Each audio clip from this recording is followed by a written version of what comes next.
Jamal Carter dribbled his worn basketball down the cracked sidewalk, his sneakers scuffing against the uneven pavement as he made his way home. The evening air was cool, tinged with the scent of rain that had fallen earlier in the afternoon. It had been a good day. His team had won their pickup game at the local court. And he'd even managed to pull off a perfect three-pointer that had his friends cheering. He smiled to himself, still replaying the moment in his head. The neighborhood wasn't the best, but it was home. The streets were lined with corner stores, old brick buildings covered in graffiti, and streetlights that flickered occasionally like they were on the verge of giving up. Despite this, Jamal felt safe here. He had grown up in this part of the city, learned which streets to avoid, and which bodegas had the best snacks. As he approached a convenience store, his phone buzzed in his pocket. He pulled it out, checking the screen. A text from his mom. "Be home soon. Dinner's almost ready." He smiled, quickening his pace. That was when he heard the sharp, commanding voice behind him. "Hey, you, stop right there." Jamal froze, his fingers tightening around his phone. His heartbeat sped up as he turned around slowly. A police officer was marching toward him. A tall, broad-shouldered white man with a stern expression. His uniform was crisp, his badge gleaming under the streetlights, and his hand rested threateningly on his holster. Jamal swallowed hard. He had seen enough news stories to know how situations like this could turn bad. He forced himself to stay calm. "Is there a problem, sir?" he asked, keeping his voice even. The officer, his name tag read Hoffman, gave him a long, scrutinizing look. His eyes narrowed as he took in Jamal's baggy basketball shorts, his hoodie, the basketball tucked under his arm. "You match the description of a suspect," Hoffman said. "Show me what's in your pockets." Jamal's stomach clenched. He had nothing to hide: his phone, a couple of crumpled dollar bills, and a receipt from the bodega. But the way the officer was looking at him, like he had already decided he was guilty of something, sent a wave of anxiety through him. "I was just walking home," Jamal said. "I didn't do anything." Hoffman's eyes darkened. "I said, empty your pockets." Jamal hesitated, and that was all it took. In an instant, Hoffman lunged forward, grabbing Jamal's arm with a rough yank. The basketball fell from his grasp, bouncing away down the street. "Hey," Jamal shouted, struggling to pull back. "Let me go." But Hoffman didn't let go. Instead, he shoved Jamal against the metal shutters of the convenience store. The cold steel bit into his back, and the wind was knocked out of him. "You punks think you can just do whatever you want, huh?" Hoffman growled. "You act suspicious. You get treated like a suspect." Jamal's mind reeled. His breath came in short gasps, fear creeping into his chest like a suffocating weight. Around him, people had started to notice.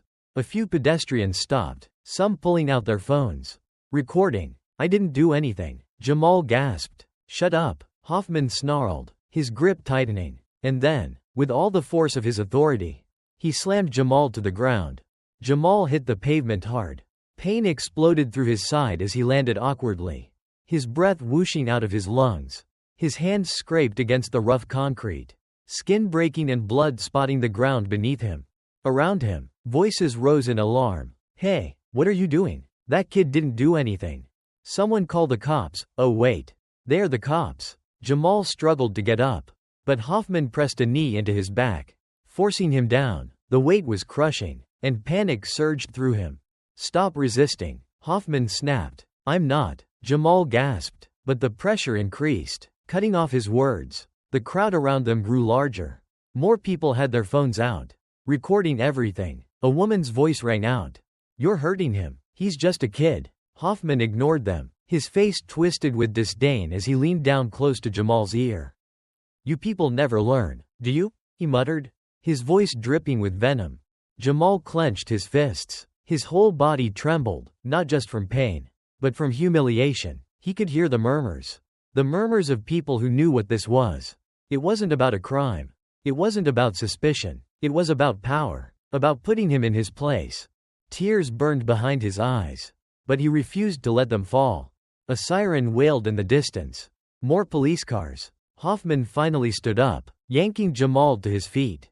His wrists were forced behind his back, and the cold bite of handcuffs snapped around them. "I told you," Hoffman said, his voice triumphant. "You act like a thug. You get treated like one."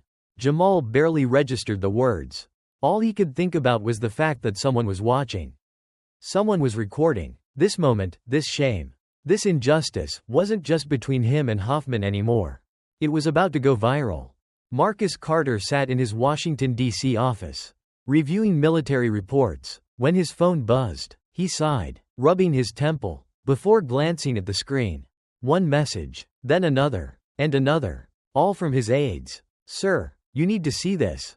Then came a link. Frowning, Marcus clicked on it. The video filled his screen. A young black boy, his son, was being thrown to the ground by a police officer. The crowd yelled, the officer sneered, and then the handcuffs. Marcus's blood turned to ice.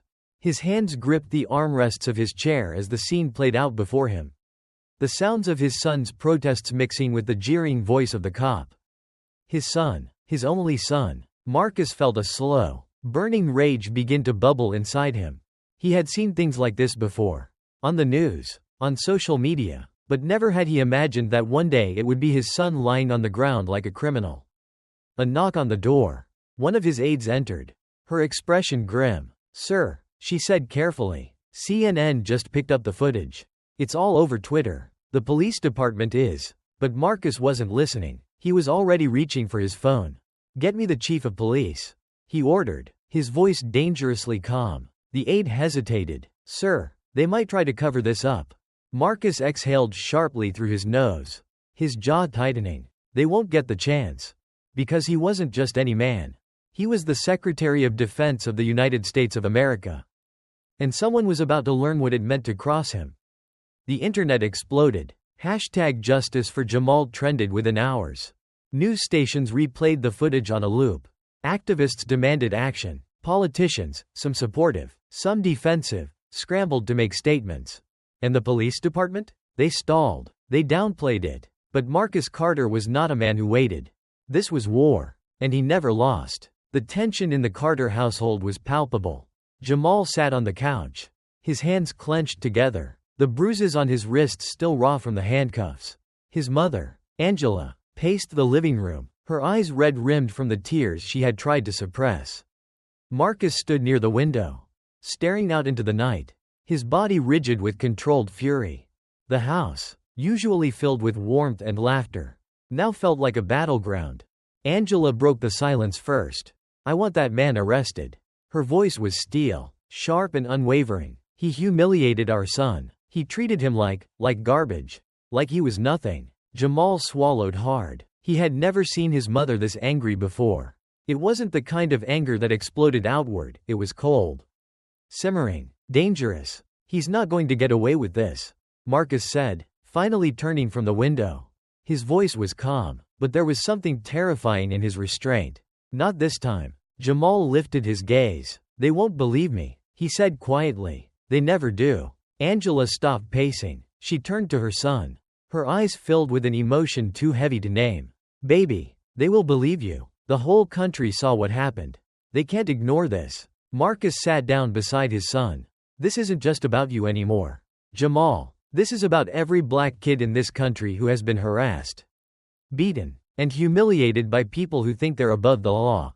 He exhaled, rubbing his temples. "We're not just going to demand justice. We're going to make sure this never happens again." Jamal looked at his father. At the sheer force of his presence. He had always admired him. Always wanted to be like him. But tonight, for the first time, he understood just how powerful his father truly was. Angela folded her arms. "So what's the plan?" Marcus glanced at his phone. "First, we file an official lawsuit. Hoffman and the entire police department are going to answer for this." Jamal shifted uncomfortably. "They're going to say I did something wrong," he murmured. "They're going to make it look like I was a criminal." Marcus's expression darkened. "Then we fight harder." At the precinct, Derek Hoffman sat in the break room. His jaw clenched as he scrolled through the endless flood of headlines. Viral video sparks outrage over police brutality. Secretary of Defense's son assaulted by officer, nation demands action. Protests erupt as calls for justice grow louder. His hands curled into fists. This was supposed to be nothing. Just another routine stop. He had done this 100 times before. Why was this time different? He looked up as Captain Reynolds entered. A deep frown etched on his face. "Tell me you've got a damn explanation for this," Reynolds snapped, tossing a printed-out article onto the table. Hoffman forced himself to stay calm. The kid was acting suspicious. Suspicious? Reynolds shot back. The only thing suspicious about him was that he was black and walking down the street. Hoffman's lips curled. "I don't appreciate what you're implying, Captain. I don't give a damn what you appreciate." Reynolds barked. "Do you have any idea what you've done? The Secretary of Defense's son? Are you out of your damn mind?" Hoffman scoffed. "So what? He's just another kid. This whole thing will blow over in a week." Reynolds slammed his fist on the table, making Hoffman jump. "No, it won't. You don't get it, do you? This isn't just a kid. This is the wrong kid to mess with.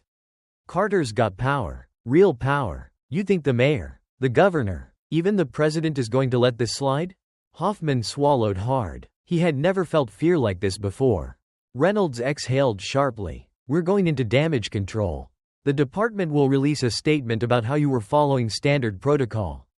We'll talk about the importance of context and investigation. But you better hope to God that's enough. Because if Carter decides to make you his personal project, you're done." Hoffman set his jaw. He wasn't going down like this. If the system wanted to protect him, he would let it. And if it didn't, then he would protect himself. The protests began the next morning. In New York, Washington, D.C., Atlanta, Chicago, and Los Angeles, people poured into the streets, their voices rising in anger. The footage of Jamal being thrown to the ground played on every major news network. Activists spoke out. Celebrities tweeted their outrage. The White House was forced to issue a statement, calling for a thorough investigation. But for the people marching in the streets, there was no investigation needed. The truth was already clear. Jamal sat in his room, watching the coverage on TV, his phone buzzing non-stop with messages from friends, reporters, even strangers. "I don't even know how to feel about all this," he muttered. His father stood in the doorway. "It's overwhelming." "I know." Jamal turned to him. "Dad, what if this makes everything worse?" Marcus sat beside him. "Worse than what? Worse than being thrown to the ground like a criminal? Worse than being humiliated in front of the world?" He shook his head. "No, son. The only thing worse than what happened to you is letting it happen again to someone else." Jamal exhaled. "I just don't want people to get hurt." His father nodded. "Neither do I. But real change has never come without sacrifice." Jamal watched as the cameras panned over the thousands of people marching with signs that bore his name. He wasn't just a boy who got attacked anymore. He was a symbol. At the precinct, the mood was grim. Chief Miller, a man who had spent decades trying to keep the department out of scandal, rubbed his temples as he stared at the room full of officers. "The mayor is on my ass. The governor is on his ass. And the entire damn country is watching us," he said bitterly. "So tell me, what the hell do we do about this?" One officer, Sergeant Mitchell, cleared his throat. "We could try to frame it as non-compliance. Maybe say the kid." "Shut up," Miller growled. "Do you think anyone is buying that bullshit? We have video. From multiple angles." Silence. Miller sighed. "The only way we survive this is if we get in front of it.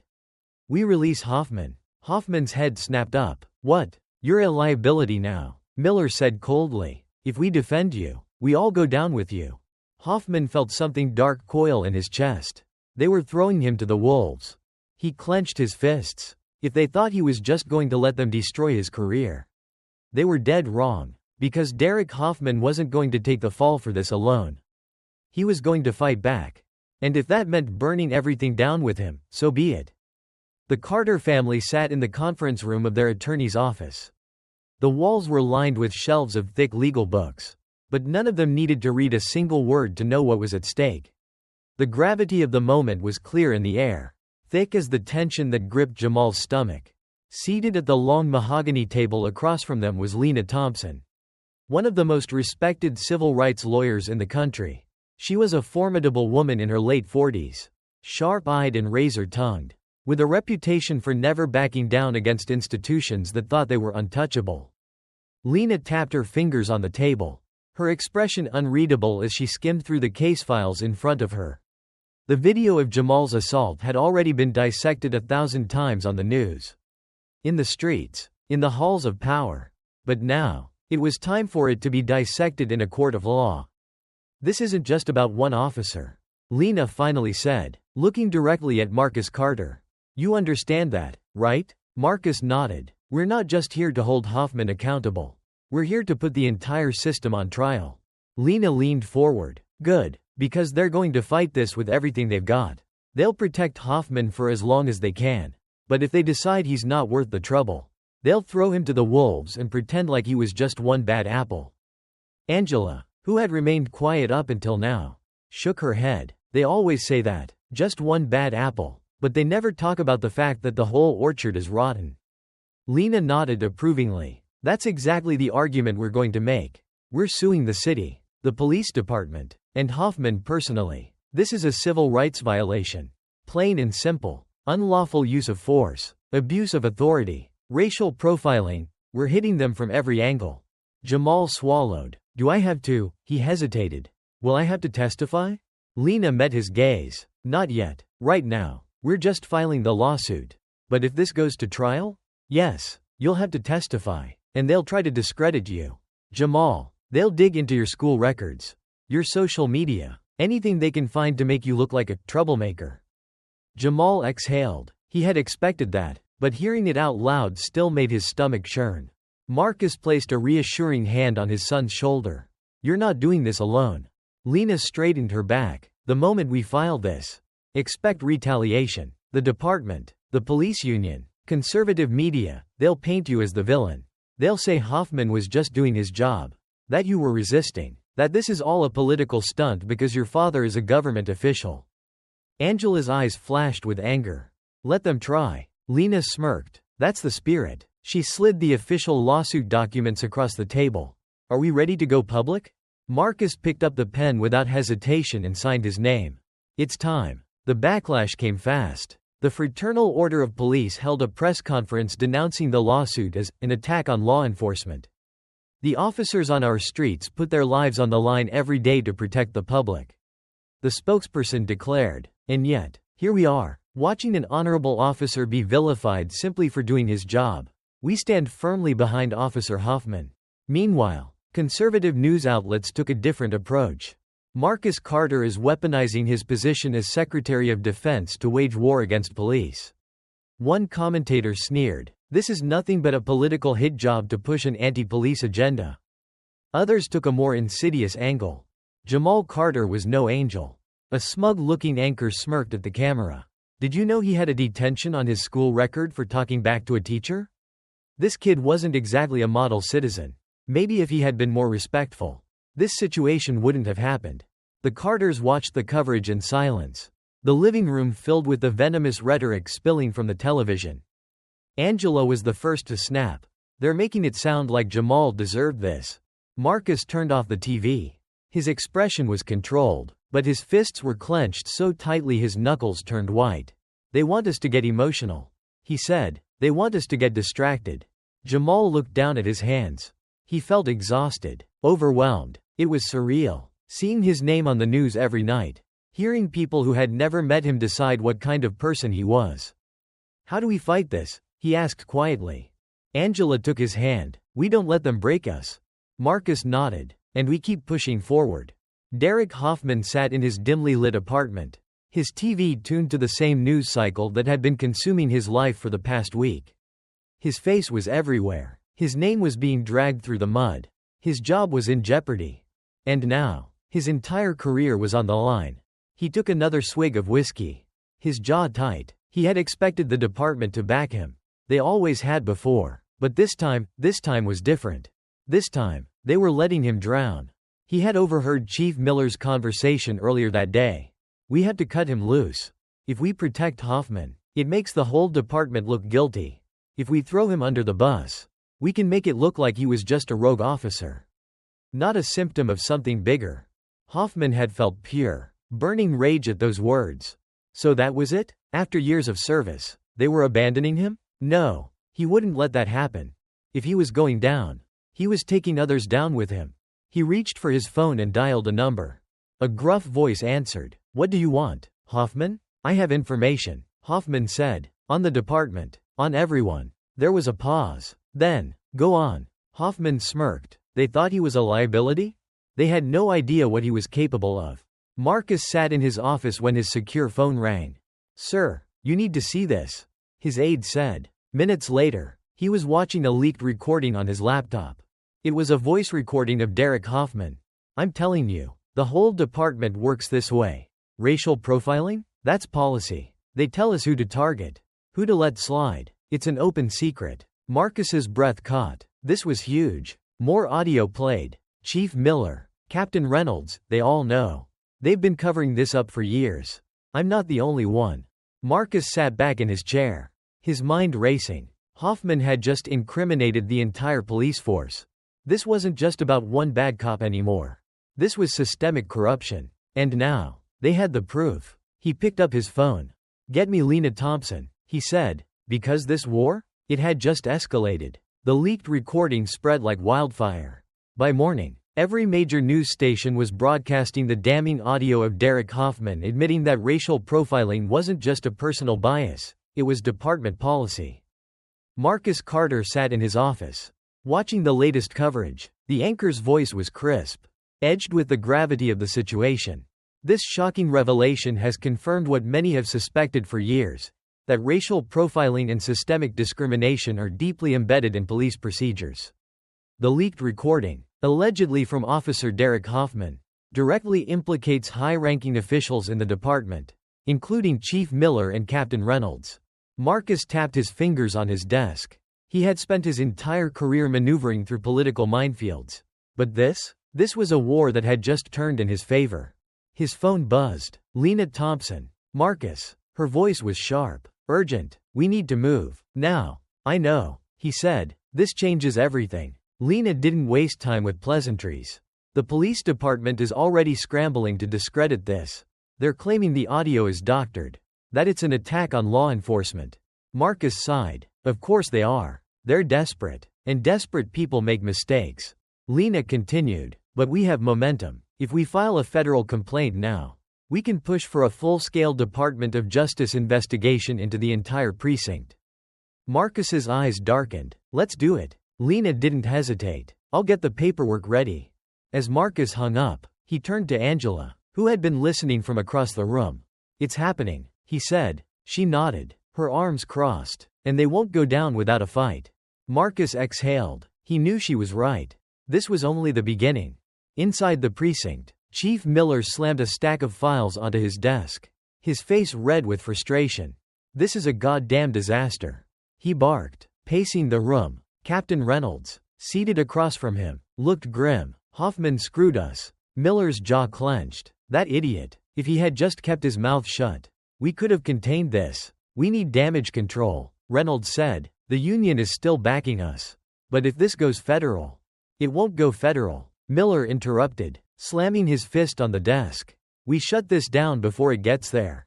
Reynolds hesitated. "How?" Miller leaned in, lowering his voice. "We discredit Hoffman. We say he has a history of lying. A disciplinary record, hell. We'll make one up if we have to. We bury him before he buries us." Reynolds swallowed. "And if that doesn't work?" Miller's eyes were cold. "Then we make sure Carter's family is too busy putting out their own fires to keep coming after us." Reynolds stared at him. "You mean?" Miller didn't respond. He just picked up his phone. "Some battles were fought in court. Others were fought in the shadows." Angela Carter pulled into the driveway, shutting off the engine of her SUV. The weight of the past few weeks sat heavy on her shoulders. But she was determined to stay strong for Jamal. She grabbed the grocery bags from the passenger seat, stepping out into the cool night air. The neighborhood was quiet, except for the faint hum of streetlights and the distant sound of a dog barking.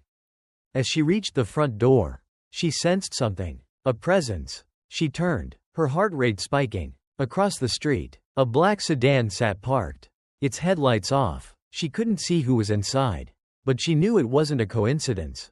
Angela inhaled slowly, forcing herself to stay calm. She pulled out her phone and snapped a quick picture of the car before entering the house and locking the door behind her. Marcus was in the living room, his laptop open, reviewing the latest court filings. She set the groceries down, her voice steady but firm. "We're being watched." Marcus looked up sharply. "What?" Angela showed him the photo. Car across the street. No plates. Marcus's jaw tightened. Jamal, who had been walking down the stairs, paused. What's wrong? Angela forced a small smile. Nothing, baby. Just some unwanted guests. Jamal frowned. He wasn't a little kid anymore. He knew when something wasn't right. Marcus stood up. I'll call Lena, and I'm getting security on this. If they think intimidation is going to make us back down, they don't know who they're dealing with. Angela nodded, but a chill ran through her. They were getting too close. And the system was starting to fight back. The next morning, Marcus Carter stood before a sea of reporters outside the Department of Justice. The air was thick with anticipation. Cameras flashing, microphones extended toward him. He took a steadying breath and spoke. Today, we are officially requesting a federal investigation into the systemic corruption and racial profiling within the city's police department. The crowd erupted with questions. Mr. Carter, do you believe the leaked recording is enough to warrant federal intervention? Yes, Marcus answered firmly. The audio is just the beginning. There is a pattern of abuse that has gone unchecked for years.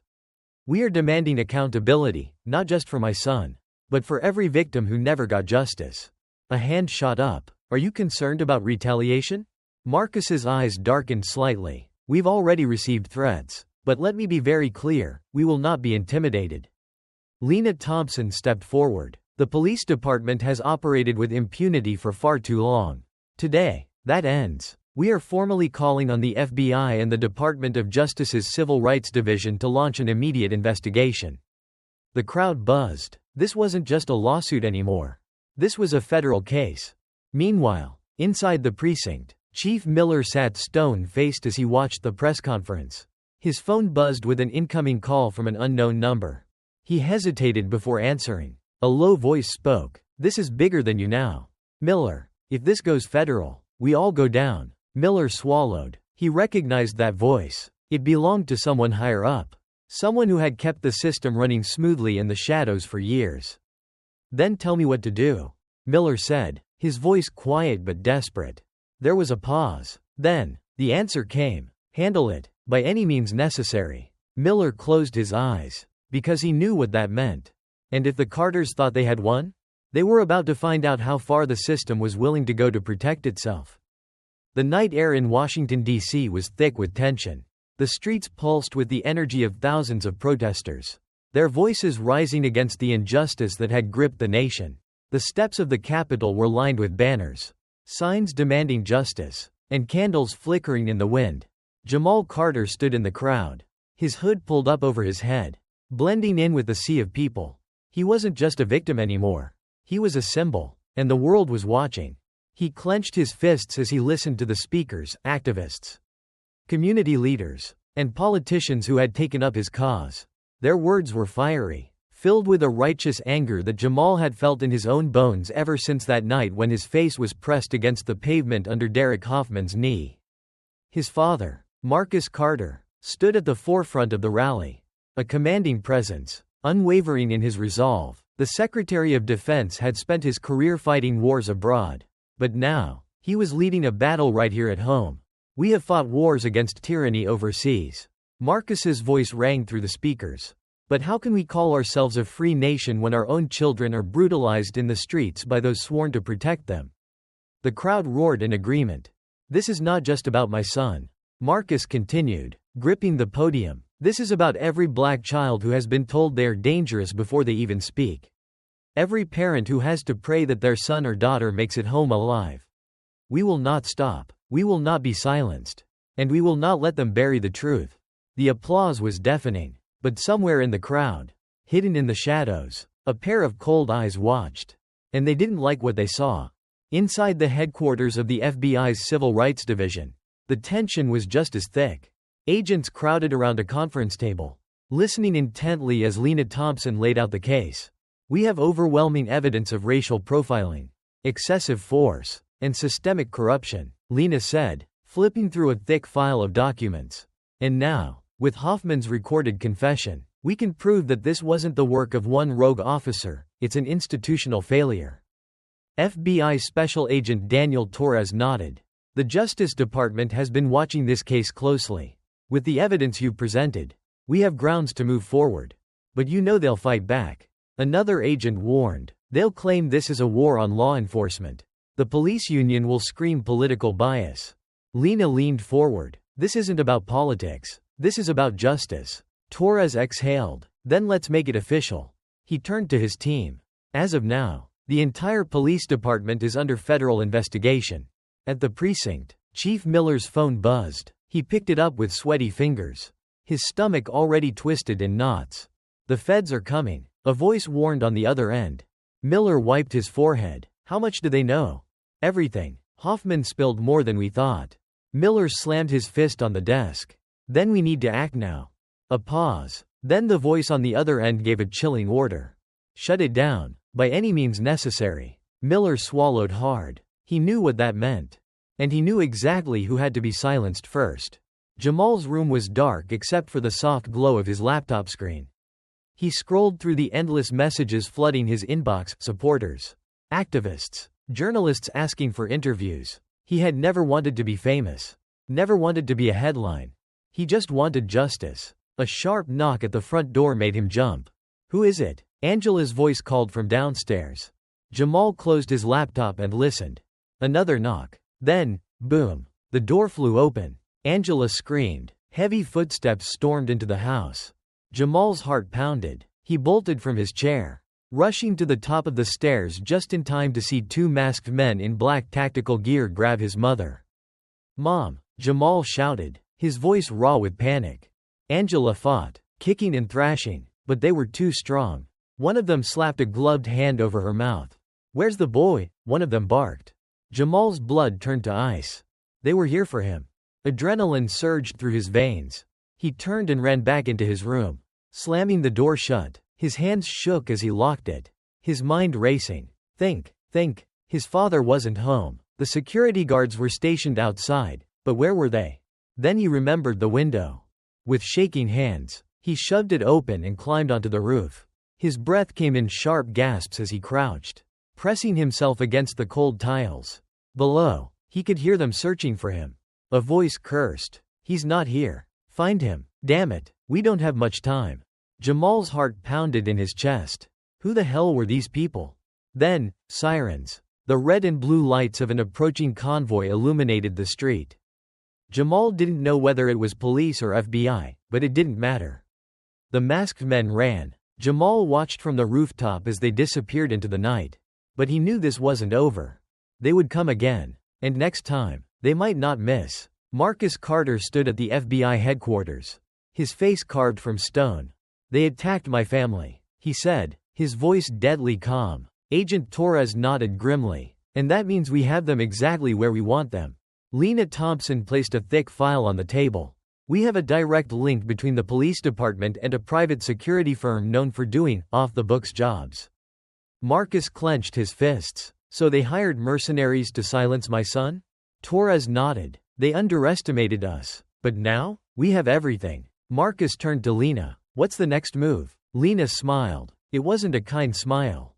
It was the smile of someone about to destroy the people who had tried to destroy them. We take them down. The arrests came swiftly. Derek Hoffman was taken into custody first, his face pale as he was led out of his apartment in handcuffs. He had thought the department would protect him. He had been wrong. Next was Chief Miller. He tried to flee, but the FBI caught him before he could board his private jet. Then came Captain Reynolds, then the head of the police union, then the private security firm. One by one, they fell. The system that had protected them for years crumbled under the weight of its own corruption. Weeks later, Jamal Carter sat in the courtroom, his heart pounding as the judge spoke. The jury finds the defendant, Derek Hoffman, guilty of civil rights violations, excessive use of force, and obstruction of justice. Jamal let out a breath he didn't realize he had been holding. The gavel slammed down. Justice had been served. But this wasn't just a win for him. It was a win for every black kid who had been told they were dangerous before they even spoke. For every family that had suffered in silence. For every name that had been reduced to a hashtag. Marcus Carter placed a hand on his son's shoulder. We did it. Jamal looked at him, his eyes filled with something new. Hope. And he knew, as he walked out of that courtroom, that this was just the beginning.